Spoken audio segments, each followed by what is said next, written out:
At the same time Mahabharatam జరిగినట్టు మనకు చారిత్రాత్మక ఆధారాలు కూడా కనబడుతున్నాయి. ఉదాహరణకు ఢిల్లీ దగ్గరలో సనౌలి అనే ప్రాంతంలో మహాభారత కాలం నాటి రథాలు బయటపడ్డాయి. వాటిని డేటింగ్ చేస్తే 3000 సంవత్సరాల పైనే, ఎప్పుడు BCE 3000 సంవత్సరాల పైనే అని చెప్పి నిర్ధారణ జరిగింది. BCE అంటే బిఫోర్ కామన్ ఎరా. మరి ఇక్కడే స్పష్టమైనట్టు కదా. అట్ ద సేమ్ టైం ఉదాహరణకు హరప్ప, మొహంజోదారో వంటి ఆ నిర్మాణాలు బాగా తవ్వుతున్నప్పుడు కాస్త పొడువాటి అస్థిపంజరాలు లభించాయి. అవి ఎలా చనిపోయారు అనే దాని గురించి వాళ్ళు పరిశీలన చేసినప్పుడు అణుబాంబు విస్ఫోటనం వల్ల జరిగింది అని చెప్పి కూడా దొరికింది. దీనికి కారణాలు కూడా ఉన్నాయి. అప్పటి కాలంలో ఉన్నటువంటి మద్రరాజు శల్యుడు, ఆయన ఫ్రాన్స్ అతను, ఆ కాలం నుంచి వచ్చి ఇక్కడ ఈ యుద్ధంలో పాల్గొన్నాడు. అంటే కర్ణుడికి రథసారథిగా కూడా చేశాడు మద్రరాజు.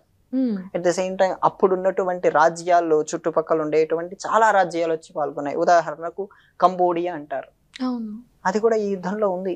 దీన్ని జర్మన్ భాషలో కంపూచి అంటారు. ఎంత దగ్గరలో ఉందో చూడండి.